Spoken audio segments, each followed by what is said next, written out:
Semarang, IPJTTV Kudus. Dalam rangka meningkatkan eksistensi kinerja P2K3 di tempat kerja, serta mendorong terbentuknya P2K3 di perusahaan. Komite bersama SPSB yang terdiri dari KSPSI CAITU, KSPSI, KSPN, KSBSI, Kesarbumusi, bekerja sama dengan ILO. Gelar forum diskusi tentang K3, khususnya di tingkat perusahaan pada Selasa sampai dengan Rabu 5 sampai tanggal 6 Juli tahun 2022 di Hotel Santika Pandanaran, Semarang. Pelatihan ini juga akan membahas tentang bagaimana meningkatkan kapasitas untuk muatan atau isi perjanjian kerja bersama PKB di sebuah perusahaan sehingga dapat berkualitas dan melindungi K3. P2K3 merupakan badan pembantu di tempat kerja yang merupakan wadah kerjasama antara pengusaha dan pekerja, buruh untuk mengembangkan saling pengertian dan partisipasi efektif dalam penerapan K3. Pembentukan P2K3 berdasarkan Permenaker RI, Nomor 4 Tahun 1987. Secara ideal, pembentukan P2K3 dilakukan untuk mewujudkan sistem manajemen K3 atau SMK3 yang terintegrasi dengan pengelolaan perusahaan secara keseluruhan. Setidaknya ada dua tantangan yang selama ini muncul dalam praktik perjalanan P2K3. Pertama, secara prinsip, K3 merupakan lembaga konsultasi bipartit terkait K3 yang ada di lingkungan tempat kerja.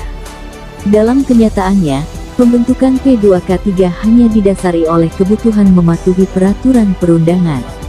Kedua, Permenaker RI Nomor 4 Tahun 1987 yang hanya mewajibkan pembentukan P2K3 pada tempat kerja berisiko tinggi, dan memiliki jumlah pekerja minimal 100 orang juga perlu ditanggapi secara kritis. Sebab, pembatasan ini terbukti menjadi hambatan bagi penumbuhan budaya K3 secara umum.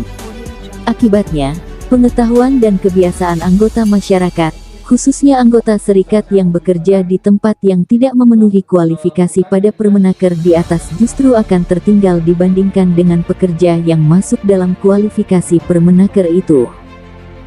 Keberadaan kelembagaan P2K3 dan SMK3 yang efektif akan menjamin terciptanya keselamatan dan kesehatan kerja dalam perusahaan yang akan menciptakan suasana kerja yang aman, sehat dan produktif.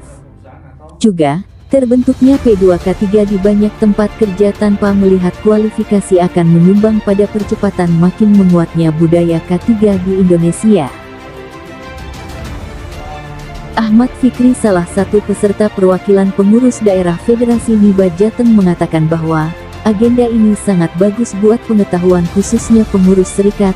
Kami PD MIBA Jateng akan segera konsolidasi dengan PC dan PUK. FSP MIBA se-Jateng mencoba mencari peluang untuk membumikan K3 ini ke perusahaan, paling tidak memberikan informasi tentang K3 ke manajemen. Minimnya sosialisasi Permenaker tentang K3, serta kurangnya sanksi tegas, membuat kebanyakan perusahaan tidak menerapkan pelaksanaan K3 ini, katanya. Kedepan kami akan instruksikan memasukkan tentang K3 ini di draft perubahan PKB di semua perusahaan anggota FSP MIBA Jateng, induknya.